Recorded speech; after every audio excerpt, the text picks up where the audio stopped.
Boa noite, então, pessoal. Para os que não me conhecem, meu nome é Ângelo Xavier e vou passar para vocês hoje aqui nesse Momento OAB CETEC uma breve revisão de direito penal. Então, como o nosso tempo é de 60 minutos, nós vamos trabalhar com alguns tópicos mais importantes. Nós vamos fazer uma revisão do conteúdo geral.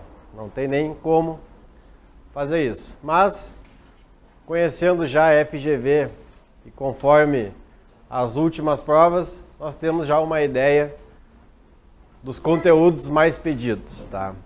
Então, iniciaremos pelo artigo 1º do Código, que é muito pedido na prova da OAB, e vamos percorrendo o nosso Código Penal e a legislação penal especial.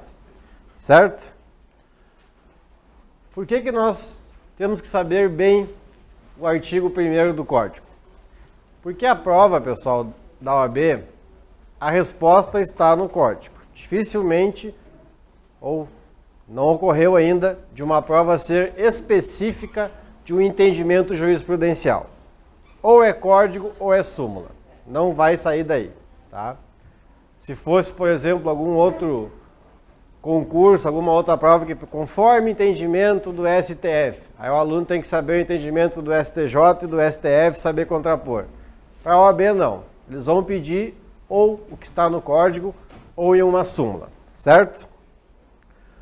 O artigo 1º, tá? Trabalhamos com o princípio da legalidade, da reserva legal. Sempre tem aquela questão que trabalha com interpretação taxativa do texto de lei.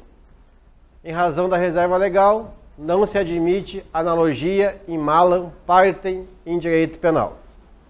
Ou seja, a lei tem que ser anterior, escrita, estrita e taxativa. Eu tenho que ler o texto legal e entender o que é e o que não é considerado delito. Então, cuidem, qualquer forma de analogia que vá em prejuízo, ela não pode ser aceita em direito penal. Certo? Ainda dentro do princípio da reserva legal, nós temos que cuidar depois a sucessão de leis penais no tempo. Tá? Se ocorreu a mudança legislativa, em regra, a lei penal ela é irretroativa. Ela só pode retroagir se for em benefício do réu, artigo 5º, inciso 40 da Constituição. Só que os casos de sucessão legislativa, eles vão cair na prova enrolando o aluno. Por que cada questão da OAB é uma bíblia? Tem muita informação desnecessária e tem alguns pontos que são essenciais. Então cuidem. A questão, por exemplo, que envolve o delito permanente, o sequestro, né? Teve uma mudança de lei enquanto o sequestro estava em andamento. Mas a lei nova é mais grave que a lei antiga e sempre se aplica a lei mais benéfica. Não. Aí temos que cuidar.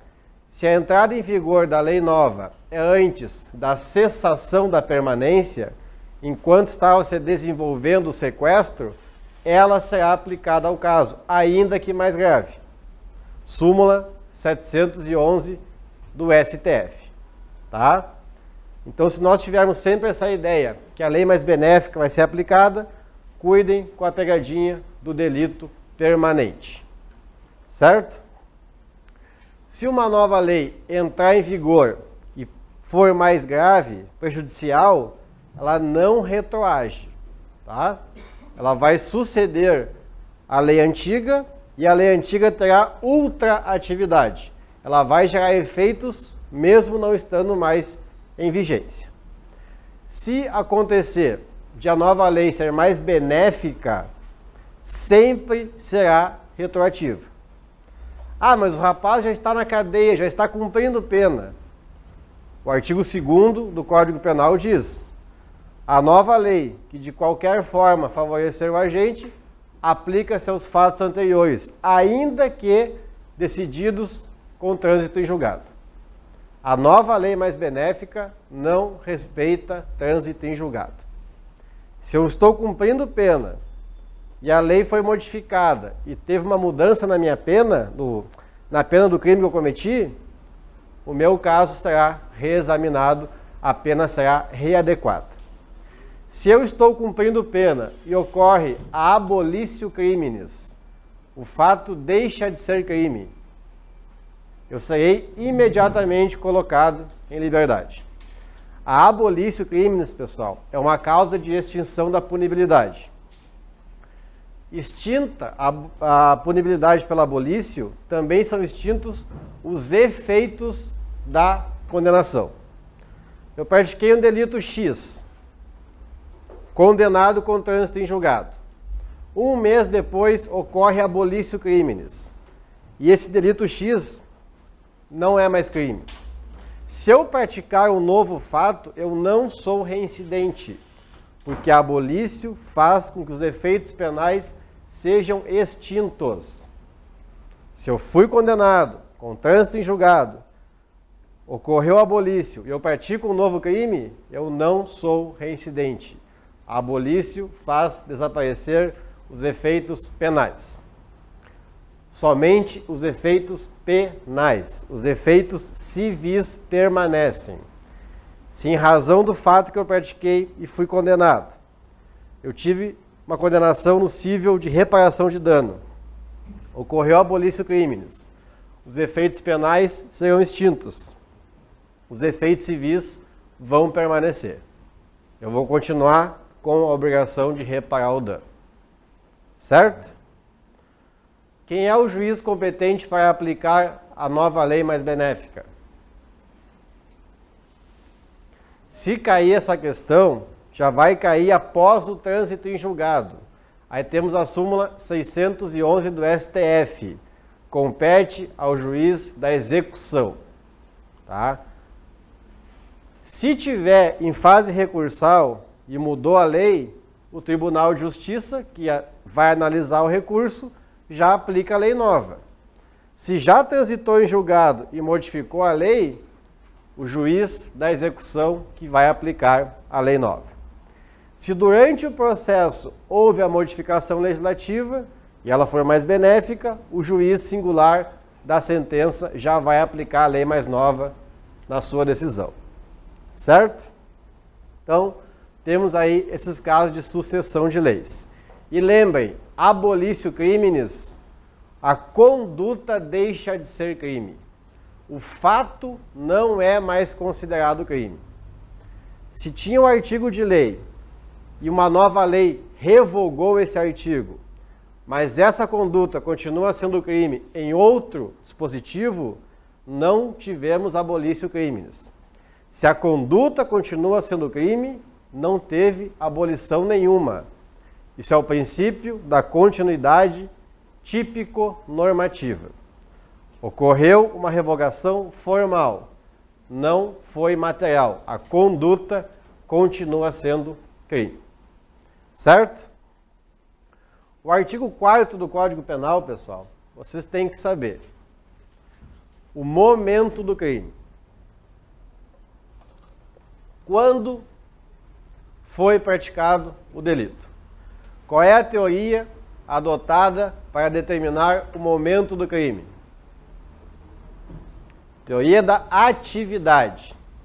É muito comum uma questão dizendo que o fulaninho, no dia 3 de março de 2016, efetuou uma facada na vítima. Aí vai ter uma baita historinha para vocês ficarem com raiva do fulaninho. Tá? O fulaninho deu a facada na vítima. Só que quando ele deu a facada, ele tinha... Desculpem a letra, que eu não estou acostumado a usar o giz, mas daqui a pouco eu esquento aqui. Tinha 17 anos, tá? A vítima ficou 10 dias internada e morreu da facada. No dia 13. Só que no dia 13, o fulaninho já tinha completado 18 anos. Cometeu o delito ou não? Não. que importa é o momento da ação ou omissão. Se no momento da ação ele tinha 17 anos, ele é inimputável. Cometeu ato infracional. A questão vai fazer com que vocês fiquem com raiva do fulaninho. Matou porque estava com ciúmes. Matou porque a namorada postou uma foto no Instagram. Não interessa. O que interessa é que ele não praticou delito. Ele praticou ato infracional. Certo? Se eu adoto a teoria da atividade, quando vocês pegarem a questão e trouxerem a idade da pessoa, do agente, vocês já sublinhem. Porque a teoria da atividade traz algumas consequências. Se for menor de 18 anos no momento da ação, ato infracional, inimputável. Se for menor de 21 anos, quais são as consequências? Atenuante da menoridade relativa. Segunda fase de aplicação da pena. Prescrição pela metade. Tá? A prescrição é 4 anos. Mas como ele tem menos de 21, fica em 2. Prescrição pela metade. Tranquilo? Tempo do crime também vai definir alguma causa de aumento de pena. Se eu matar a vítima que tem 60 anos ou mais, o meu homicídio pode ter a pena aumentada em 1/3. Se eu praticar um delito contra a pessoa idosa, a minha pena pode ser aumentada. Se eu pratiquei a conduta, a pessoa tinha 59 anos, o resultado ocorreu, já tinha mais de 60 anos. Aumenta-se a pena porque foi contra a pessoa idosa ou não? Não. O momento da conduta é o que importa. O momento que eu pratiquei a ação vai determinar se vai ter aumento de pena ou não, vai determinar a lei que será aplicada àquele caso. Tranquilo?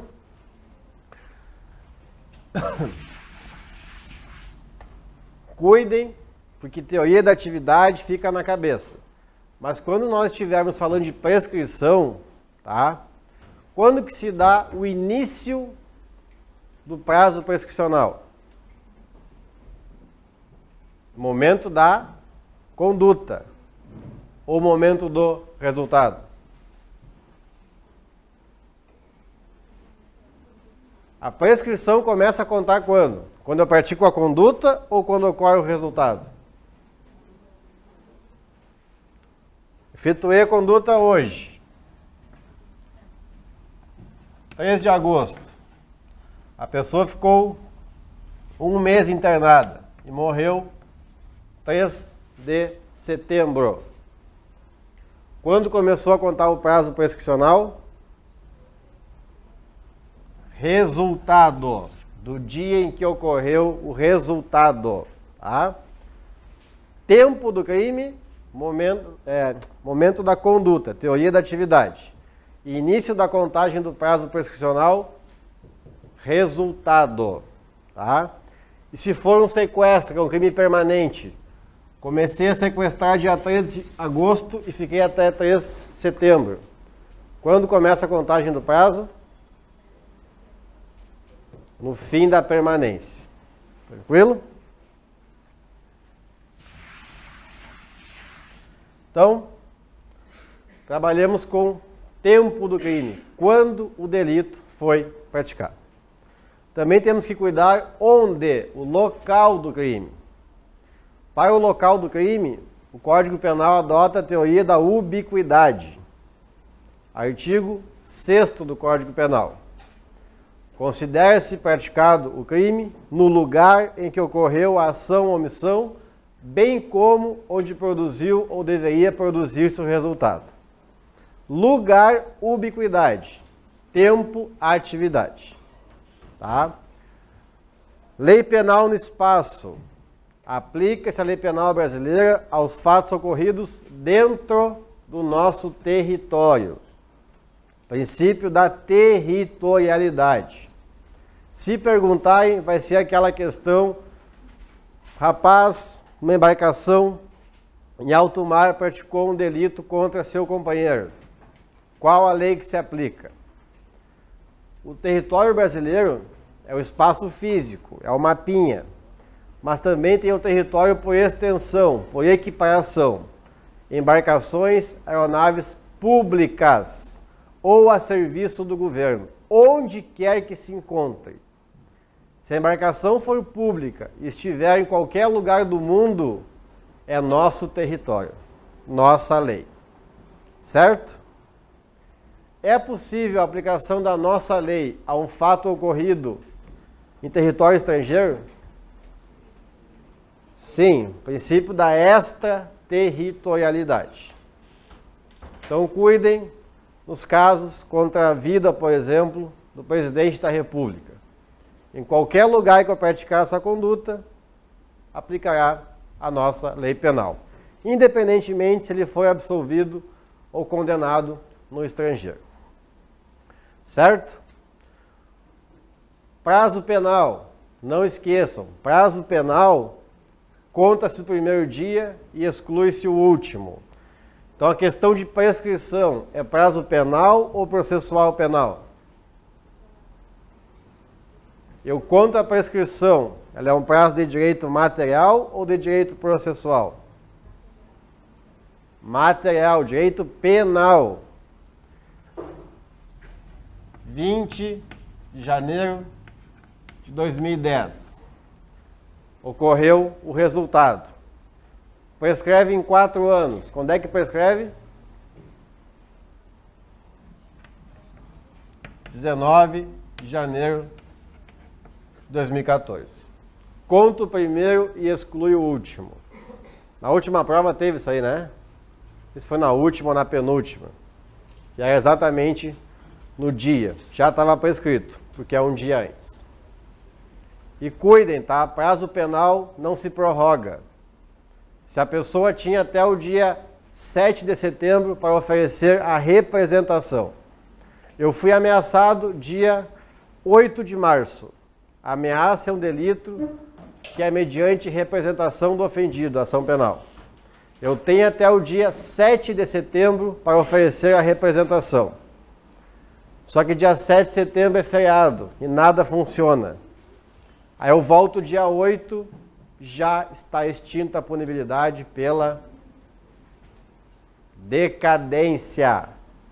Tá? Não é prescrição, é decadência.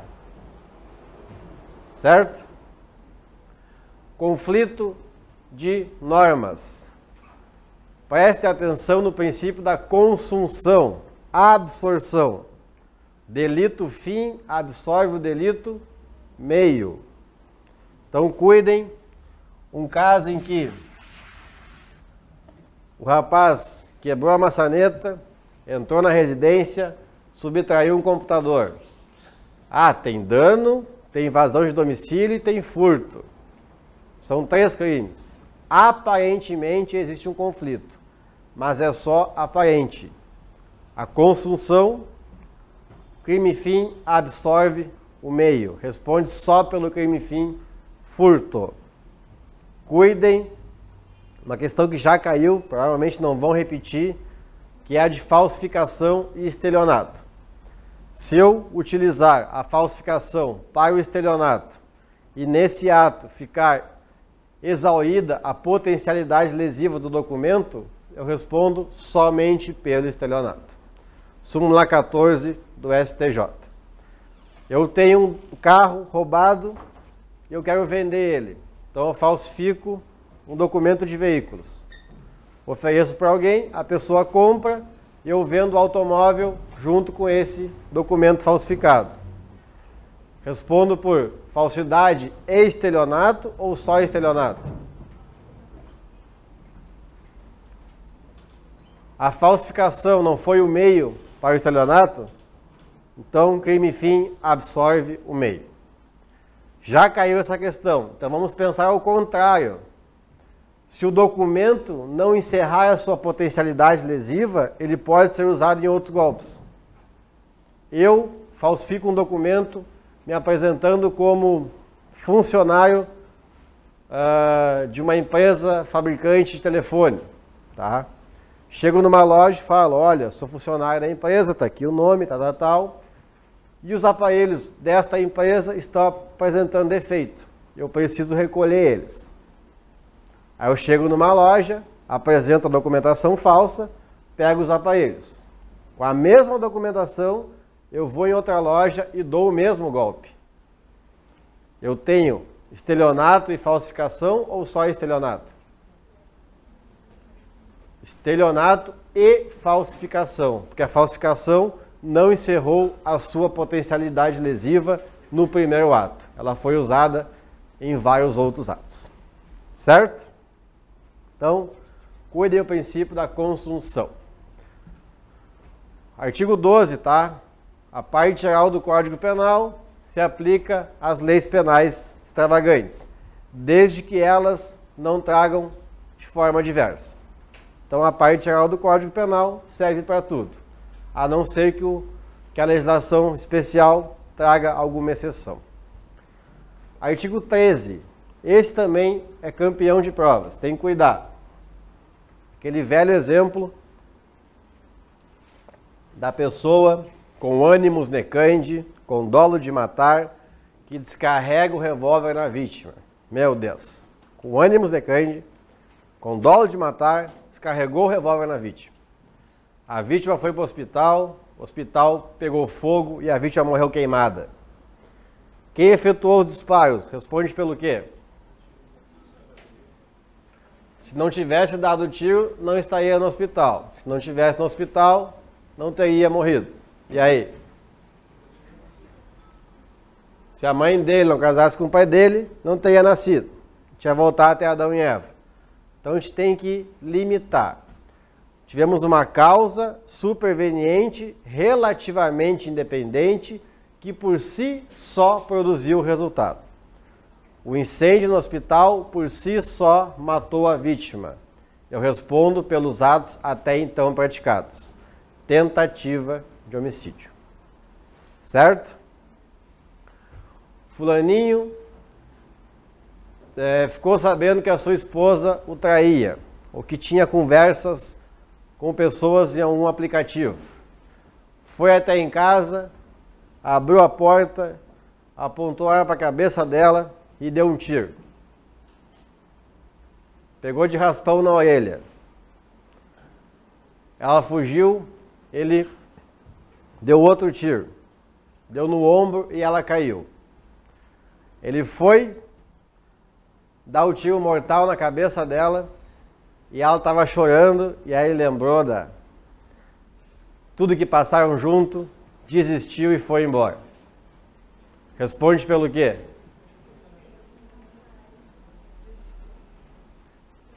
Ela sobreviveu. É tentativa ou não? A frase, posso prosseguir, mas não quero, é desistência voluntária. Quero prosseguir, mas não posso, tentativa. Nesse exemplo que eu dei, qual a frase que nós vamos usar? Posso, mas não quero, quero, mas não posso. Desistência voluntária, responde por lesão corporal. Fulaninho descarregou o revólver na vítima. Uma discussão de trânsito. Quando viu, a vítima era uma pessoa muito famosa, uma pessoa conhecida. E ele pensou, nossa, se eu matar esse aqui, é certo que eu vou pegar 50 anos de cadeia. Põe a pessoa no carro, leva para o hospital, ajuda o tratamento, a pessoa sobrevive. Qual o crime eu cometi? Tentativa de homicídio? Lembra, quando dá vontade para tentativa, não é tentativa. Arrependimento eficaz. Responde pelos atos até então praticados. Lesão corporal. Não é culpa minha. O legislador resolveu dar um benefício para quem evita a consumação do crime. Por razão do seu arrependimento, que foi eficaz, o crime não se consumou, ele vai ganhar um benefício, a ponte de ouro. Beleza? Se não foi eficaz, não tem benefício nenhum. Levei para o hospital, fiquei de mãozinha dada com ele, ele morreu, homicídio consumado. Certo? Então aqui nós falamos um pouco dessa parte mais inicial do direito penal. Agora a gente vai fazer um pequeno intervalinho e vamos falar do restante, tá bom? Obrigado.